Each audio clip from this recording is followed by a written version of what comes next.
A ideia do documentário partiu de uma ideia coletiva da seção que acompanha os processos das crianças que estão em contexto de acolhimento institucional aqui na comarca de Porto Velho, e partiu da necessidade de a gente desmistificar um pouquinho sobre quem são essas crianças, esses adolescentes que estão acolhidos, que ingressam nas unidades de acolhimento. Mas, principalmente, talvez mitigar o preconceito que se tem em relação à família pobre, em relação à família hipervulnerabilizada, em relação à família com fragilidades, que são as famílias das crianças e adolescentes acolhidos. E afastar a noção de que, quando a gente retira uma criança e um adolescente do seu contexto familiar, a gente o faz para oportunizar essa criança e esse adolescente uma vida melhor. Essa ideia, ela é inconcebível, ela é uma ideia preconceituosa, é uma ideia que a gente diria até impiedosa, porque quando a gente olha para uma criança e para um adolescente que está nesse contexto de institucionalização, a gente sabe que ele foi vítima das mais variadas formas de violência, talvez as formas mais cruéis de violência. Mas a gente não pode, embora ele esteja afastado do seu contexto familiar, a gente não pode entender essa criança como em separado de sua família, como dissociável de sua família. As ações de proteção, as intervenções protetivas, elas precisam conter a família, porque essa criança e esse adolescente faz parte desse sistema familiar. E quando a gente olha para ações protetivas individualizadas, a gente está desprotegendo a criança e o adolescente.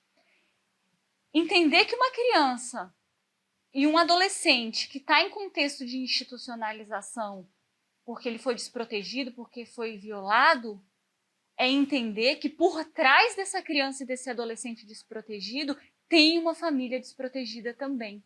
Tem uma família vítima da miserabilidade desse país, uma família vítima da desigualdade social, uma família vítima da desproteção social.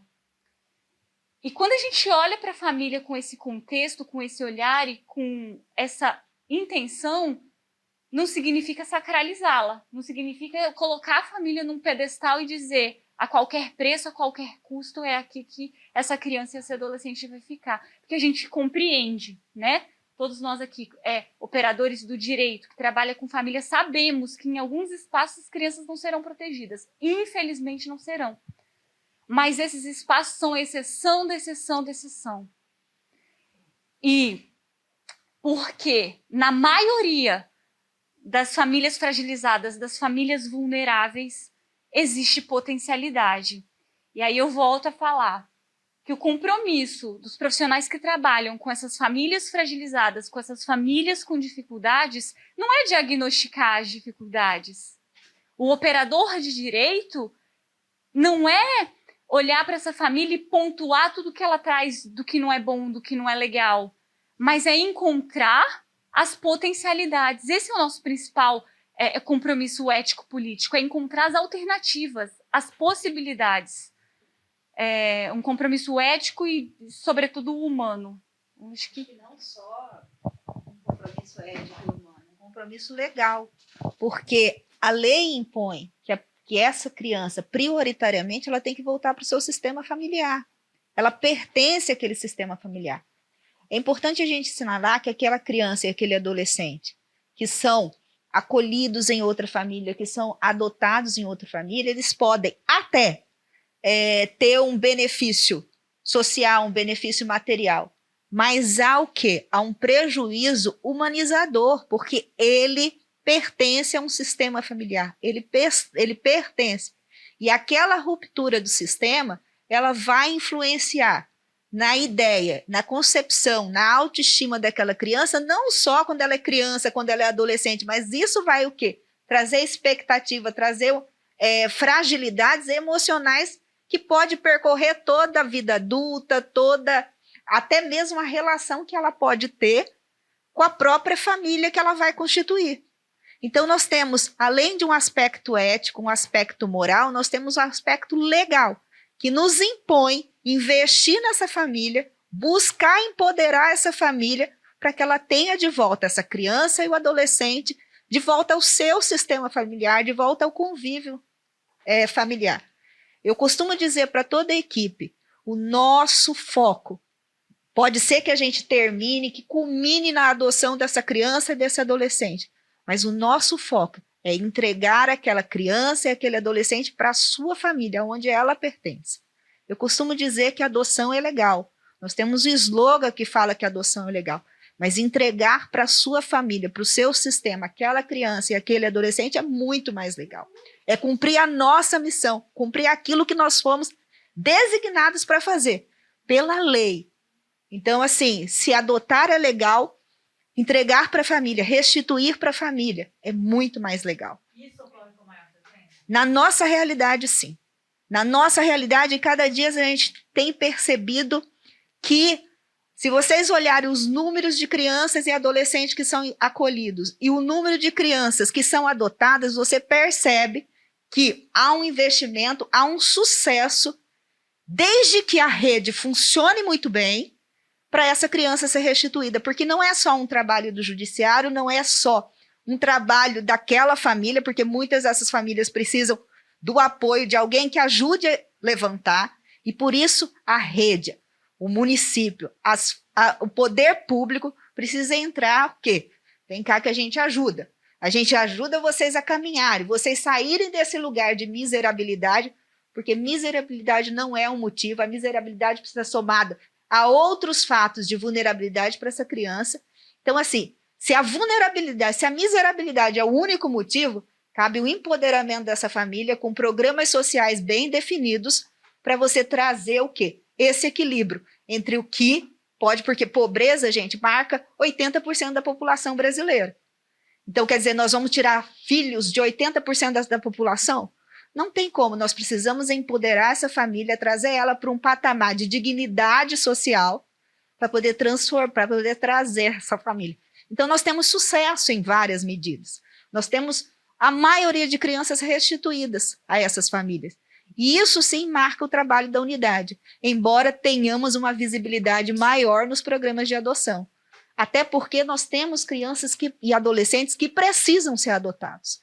E isso há uma dificuldade, socialmente um preconceito ainda ligado à adoção. Mas também nós não podemos entender que a adoção seja o marco e seja a principal ação. Nossa principal ação é a restituição e temos resultados significativos que nos permitem entender que nós estamos cumprindo a nossa missão enquanto instituição. E criando, né, doutor Marcos, alternativas, meios da gente possibilitar desacolhimentos, reintegrações dessa criança e desse adolescente à sua família.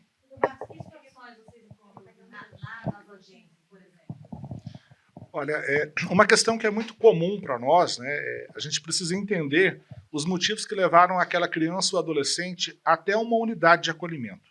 Necessariamente, nesse momento, ele não está acolhido juridicamente, ele está acolhido faticamente, porque momentaneamente ele está privado do convívio da sua família. E a gente precisa compreender que, geralmente, quem intervém em situações iguais a essa é o Conselho Tutelar, às vezes é a Polícia Militar, ou é a Polícia Civil, ou é a Secretaria de Assistência, são vários atores. E todos esses casos são comunicados ao Ministério Público e, consequentemente, ao Judiciário também. Então, o que a gente precisa hoje nós estamos falando muito em isolamento. O isolamento ele nos trouxe uma oportunidade. Nós tínhamos uma dificuldade muito grande de ter esse nicho dessa família, de onde essa criança veio, de onde esse adolescente veio. E começamos a realizar algumas audiências, então em modelo experimental, que se evoluiu muito, e todos esses casos, hoje, em até 24 horas, é feita uma audiência judicial, online, com todos os envolvidos. Então, o policial militar que for responsável pela ocorrência, ele é ouvido e traz o subsídio. Olha, essa criança mora em tal lugar, ela pode ter alguma referência, algum contato.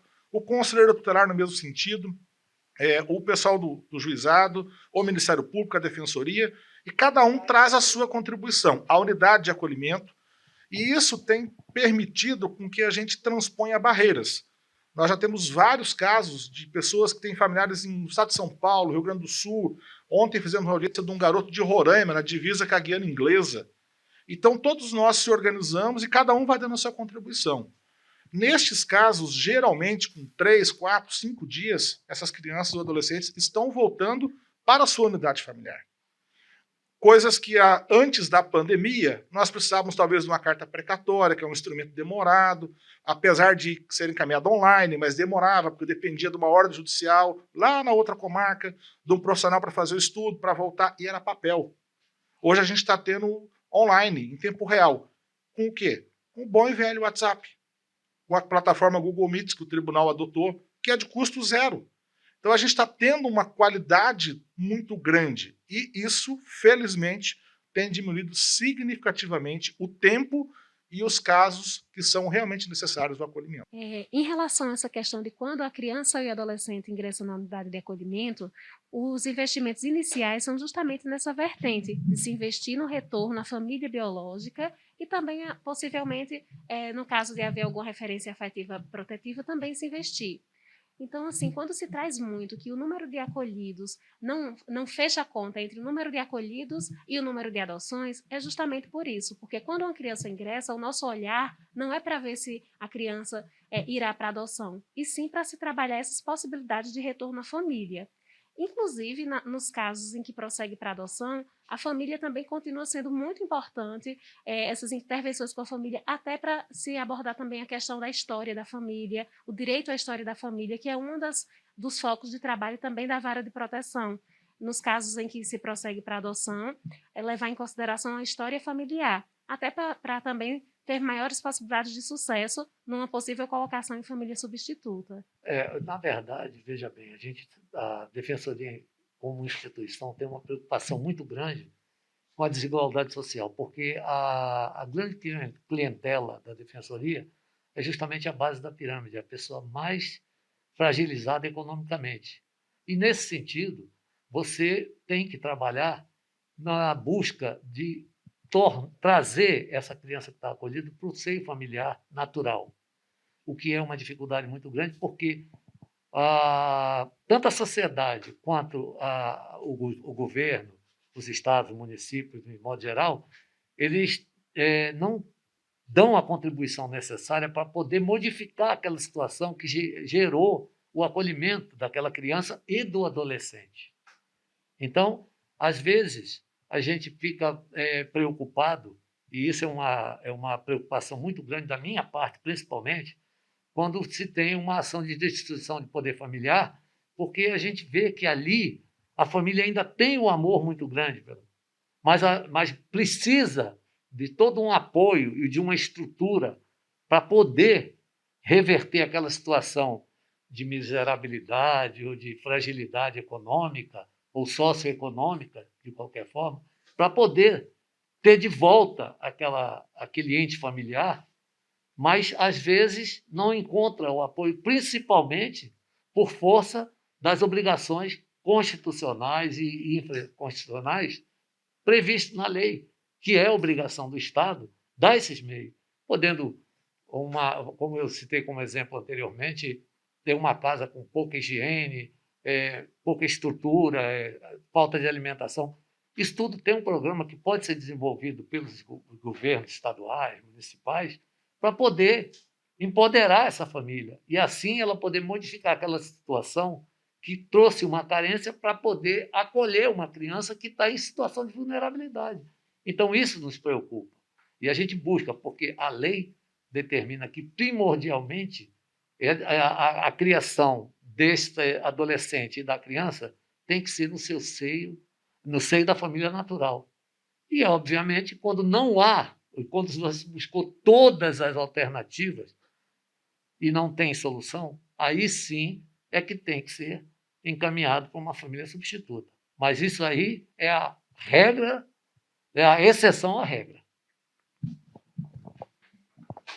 Nesse sentido, né, assim, quando uma criança e um adolescente ele ingressa numa unidade de acolhimento, o foco tem sempre que ser o desacolhimento. É esse o nosso norte de trabalho, né? E aí nos deparamos com um grande desafio, que é, ao mesmo tempo, garantir a provisoriedade dessa medida de acolhimento, dessa, né, institucionalização da criança e do adolescente, e, ao mesmo tempo, o tempo que a família precisa para estar se reestruturando, se organizando e superando aí os motivos que levaram ao acolhimento dos seus filhos. E, nesse sentido, é importante, né, se ressaltar aí o trabalho da rede, né, de toda a rede de serviços em prol dessa família, para que ela supere essa vulnerabilidade, né, que levou essas situações que levaram seus filhos ao acolhimento institucional. Né? E a gente sempre fala, né, que por trás de uma criança em desproteção tem uma família desprotegida. E aí daí o trabalho significativo da rede de proteção, né, investir nessa família para que esse retorno da criança e do adolescente, a sua família de origem, né, seja ela a sua família nuclear ou a família extensiva, ela ocorra de uma forma mais célere possível. Nesse ponto, eu penso que as audiências prévias para a gente avaliar as medidas protetivas de acolhimento, ela tem surtido muito efeito, porque além da questão da brevidade, que a gente já tem números para demonstrar isso, a gente também exercita a excepcionalidade da medida, porque em muitos casos essa inserção, essa colocação da criança no acolhimento, ela é olhada naquela audiência e muitas vezes é entendido que não é caso de acolhimento, que aquela criança ela foi adotada por uma circunstância. Nós já tivemos casos da criança que se perdeu na rua e foi acolhida, e a gente viu que ela não estava em uma situação de risco permanente. Ela abriu a porta, os pais estavam dormindo, abriu a porta e saiu, madrugada dentro, atrás de um outro familiar. Então, aquela criança não estava em uma vulnerabilidade permanente, era uma situação ali, pontual, que levou aquela criança a estar num risco que talvez uma busca ativa muito mais completa já teria solucionado, porque em casos que a gente entendeu que não era caso de acolhimento, em questão de horas a família já estava sabendo onde a criança estava. Então, quer dizer, é uma audiência muito pertinente para a gente o quê? Filtrar o que é realmente caso de acolhimento, defender a excepcionalidade da medida e o tempo menor possível dessa criança acolhida. Então, aí a gente tá vendo, né, a necessidade da criança permanecer no menor tempo possível na unidade e tudo mais. Mas, para isso realmente acontecer, é necessário que essa chamada rede de proteção ela realmente funcione. E essa rede de proteção nada mais é do que o conjunto de entidades profissionais, instituições que atuam para salvaguardar o direito dessas crianças e adolescentes e seus núcleos familiares, né? Então, porque quando uma criança, um adolescente entra numa unidade de acolhimento, a unidade sozinha não pode, não tem braço para preparar toda a família nas suas diversas demandas para receber essa criança, esse adolescente, de uma forma mais protetora, mais cuidadora, né? Então, ela precisa dessa articulação com os diversos setores que compõem as políticas públicas de saúde, de educação, de habitação, de segurança, de assistência social, né? E essa articulação é exatamente para debater ideias, propostas, para definir ações, cada um dentro de sua seara, definir ações que dialoguem com essas demandas dessas famílias, né, para prepará-las realmente para receber seus entes. Porque quando isso não acontece, é que a gente tem que lançar mão do último recurso, que é realmente a colocação em família substituta, né? Porque a criança também não pode ficar o tempo inteiro, indefinidamente, aguardando que as políticas públicas funcionem, que as famílias evoluam para poder receber. Então, infelizmente, quando não há atuação dessa rede, uma atuação eficaz, acaba acontecendo isso, e isso é muito danoso, e, mais uma vez, a família perde, a criança perde, mais uma vez esse núcleo fica desprotegido porque acaba perdendo o seu ente, né? Então, aqui cabe dizer que uma rede forte e atuante significa crianças e adolescentes em seus lares. E, nesse sentido, está sendo trazido, né, pela toda a rede, por todos esses atores do direito e garantia de direitos, esse trabalho em rede, ele deve ocorrer de forma desmistificada de que quando uma criança ela ingressa no acolhimento, é para ir para uma adoção. E é por isso esse trabalho que a gente tem feito de divulgar, de trazer essa importância de se acreditar no potencial das famílias. Porque quando uma criança ela ingressa no acolhimento, por conta da maioria das vezes das fragilidades que vêm em decorrência da pobreza, em decorrência do contexto social em que essas famílias estão inseridas, que muitas das vezes não proporciona para essa família condições necessárias de proteger essa criança ou um adoecimento por conta da drogadição e de outros fatores também, se acreditar que essa família pode superar essas fragilidades é o caminho que a gente tem tomado para garantir que essas famílias possam ser ajudadas, ser tomadas pela mão pelos atores, por toda a rede de proteção, e aí, então, elas poderem usufruir, até acreditar no potencial delas, porque muitas das vezes nem as famílias mais acreditam nelas. Então, se elas não acreditam, a gente também não acreditar que elas podem superar e ter condições, através dessa rede de proteção, através dos mecanismos sociais, de estar empoderando essa família, realmente ela não vai conseguir. Mas quando a gente acredita nesse potencial e investe nesse potencial, e elas também se percebem que conseguem, a gente tem muitos exemplos assim, que são impressionantes de superação e que possibilitaram que essas crianças e esses adolescentes pudessem retornar para suas famílias de origem. Teve um caso que a gente acompanhou, por exemplo, de uma família que morava num distrito de Porto Velho, numa situação de extrema pobreza, sem energia elétrica, sem água, os pais adoecidos pela drogadição e alcoolismo, o genitor trabalhava em área rural, se ausentava de casa por meses, e a mãe ficava com o filho, sem trabalho, em condições extremamente precárias, vivendo de ajudas de pessoas, de contribuições, de cestas básicas, e a criança também necessitava de atendimentos médicos, mas por conta dessa dependência da mãe e dos genitores, eles não conseguiam dar conta nisso. E, infelizmente, a criança, por conta dessa situação, a criança foi levada ao acolhimento institucional e, após isso, a mãe, vindo de um distrito a mais de 300 quilômetros da capital, ela abandonou tudo, veio para Porto Velho. Quando ela chegou aqui, ela não tinha local, não tinha parentes, não tinha amigos. Ela ficou acolhida no albergue por meses. Foi um trabalho intenso da rede de proteção para trabalhar com essa genitora. Em seguida, uns 3 meses depois, o pai também abandonou o emprego na área rural, veio para Porto Velho sem emprego, atrás da esposa e do filho. E esse casal foi muito trabalhado pela rede, foi investido na saúde deles, na saúde física deles, na saúde emocional desse casal. Esse casal conseguiu superar o contexto de drogadição deles. Esse casal foi trabalhada a questão da habitação deles, foi conseguido pelo município, pela SEMASF, o direito ao auxílio aluguel.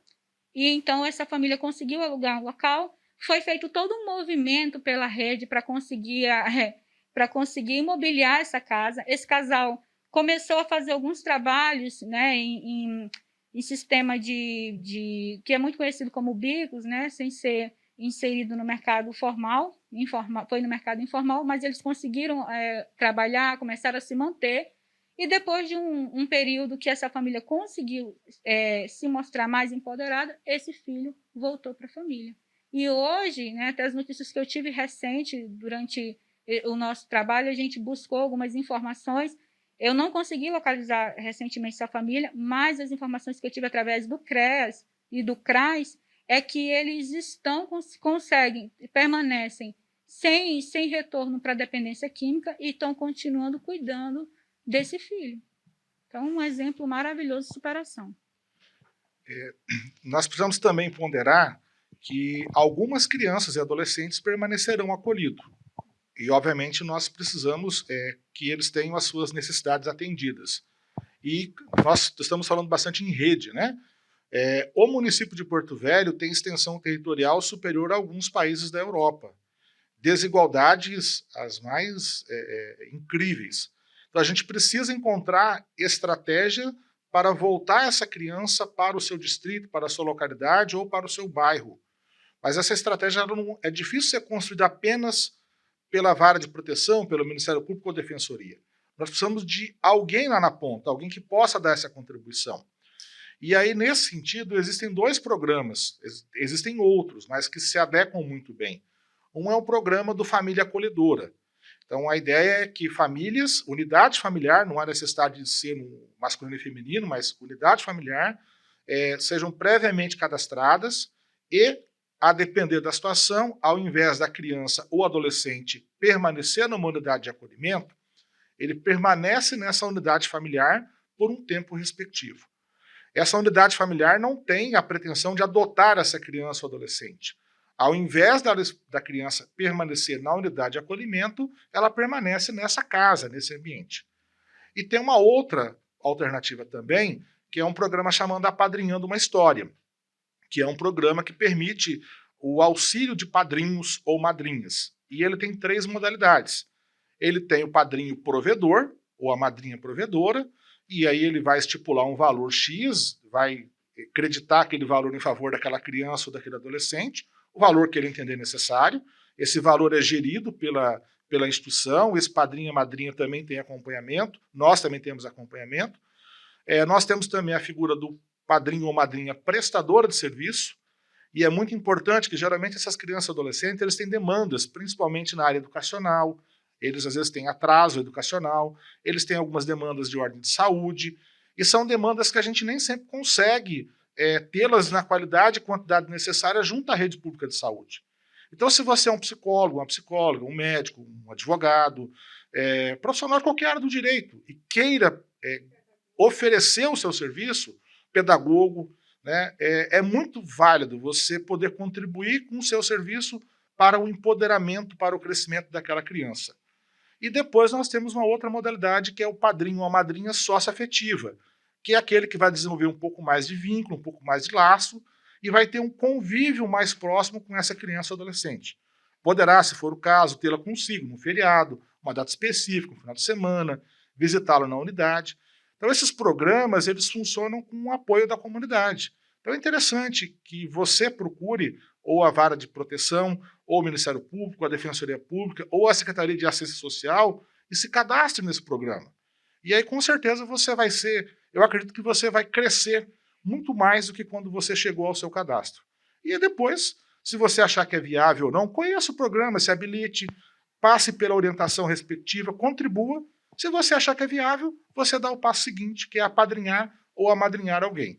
Do contrário, você será um difusor desse programa. Então é uma ideia que já existe há algum tempo e nós sempre estamos precisando, porque pensem vocês, uma criança ou adolescente numa unidade de acolhimento, ele está privado, literalmente. A palavra privado talvez não seja mais sensata, mais correta, mas ele está privado de convívio externo, de muitas situações. Ele vai ter convívio externo com o quê? Se um cuidador levá-lo, se ele for ao médico, se ele for à escola, se ele for ao atendimento específico. Fora isso, a casa dele é a unidade de acolhimento. Enquanto, se porventura ele tiver um padrinho ou uma madrinha, ele pode ter uma realidade um pouco diferente. Ele pode talvez ter um convívio melhor, um contato melhor e, consequentemente, ele vai ter estimulado a sua capacidade de reverter aquela situação, e isso vai ajudar em muito para que ele talvez até volte para a sua família biológica. Então eu acho que é uma oportunidade.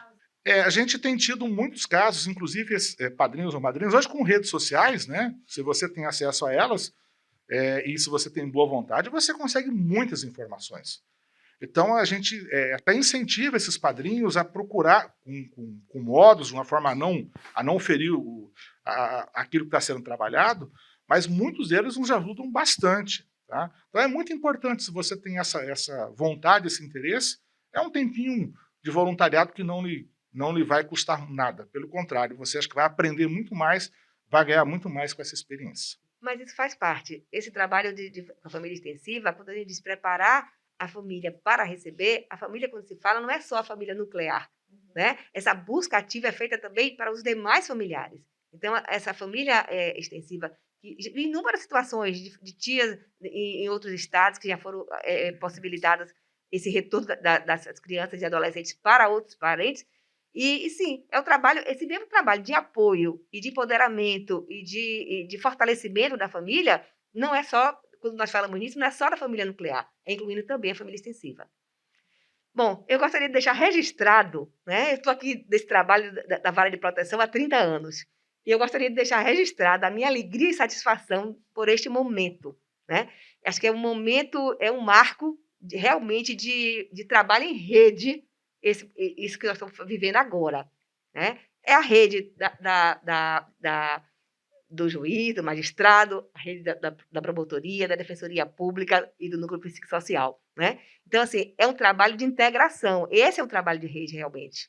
Né? Nós estamos vivenciando e só temos a ganhar, porque o fortalecimento dessa rede só que temos a ganhar em proteção.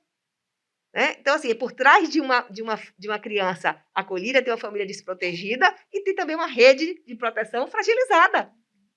Então, o trabalho eu iniciei dizendo que minha honra e gratidão a essa equipe, né? E a equipe, quando eu falo, não só é a equipe de psicólogos e assistentes sociais, mas de magistrados e promotores de defensoria, também, porque é o olhar de um humano, né? E podemos deixar registrado assim, o tanto que todo o investimento do tribunal, né, na capacitação da sua equipe tem se revertido em sucesso para o trabalho, né? Em sucesso assim, de garantia de direito realmente. Porque é fácil de descrever, dizer os direitos estão garantidos, mas quando você vai para a prática, você não vê garantia de direito realmente. Né? Então, assim, é um trabalho,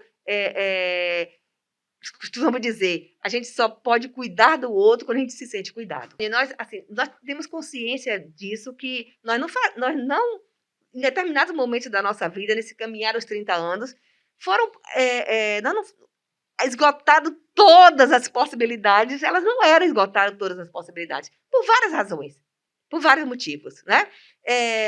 E agora você perceber hoje que nós estamos em esforço, pelo menos muito esforço, e o olhar voltado para esgotar essas possibilidades, sim, e nós estamos em uma rede forte. Se a situação chegou, né, uma criança foi afastada da sua família, e o judiciário, essa rede protetiva, com operadores de direito, toma conhecimento dessa situação, então aqui é a UTI. E não é preciso de um serviço especializado realmente. Então, e aqui nós temos, né, operadores de direito com poder de determinar, com poder de cobrar. Né? Então, a satisfação é muito grande quando você vê que uma reintegração para a família biológica, né? E que foi o resultado de todo um esforço da equipe. Né? Foi um esforço. E essa articulação também com os demais atores que fazem parte dessa rede. Né? O trabalho de articulação com a rede ele é importantíssimo, porque não é só você saber o que o outro faz, é você conhecer quem está fazendo, né? E você permitir saber que eu não sou mais importante do que a pessoa que está o profissional que está no CAPS. Não, temos estágios diferentes de trabalho, são momentos diferentes, são espaços diferentes de trabalho, são atuações diferentes. Então, a satisfação é imensa, a satisfação por ver que essas famílias realmente estão tendo a oportunidade de ser olhadas, né? Por ver que a oportunidade dessas políticas públicas poder alcançar essas famílias, né? E o resultado disso tudo, os números, como disse a doutora Kelly, por números por si só, eles falam. Né? Tem muito exemplo das primeiras 14 audiências realizadas, foram 7 reintegrações. Quer dizer, 50% é um número alto. Né? É um número alto. E assim, a gente precisa, quando a gente fala de uma rede forte, e aí eu quero fazer um trabalho, quero louvar o trabalho da equipe técnica, do Ministério Público e da Defensoria, porque a nossa demanda ela não é só processual. Ela não é contabilizada por um número de processos que são distribuídos. As nossas equipes, né, doutor Marcos, doutor Constantino, trabalham na fiscalização dessas unidades de acolhimento, mantendo uma fiscalização ostensiva para que essas crianças e adolescentes desabrigados tenham dignidade, respeito, bem, uma estrutura física e material que possa atender. A nossa luta também é de fortalecimento, então nós temos curso, capacitação, investimento na rede como si. Só que nós não podemos olhar e entender a rede como um município. você que trabalha numa creche, você é a rede de proteção à criança e adolescente. Você que está na escola, você que é professor, você faz parte da rede de proteção. Nessa pandemia, nós tivemos muita coisa a caminhar, né, doutor? Mas nós também tivemos uma fragilidade imensa na proteção de crianças.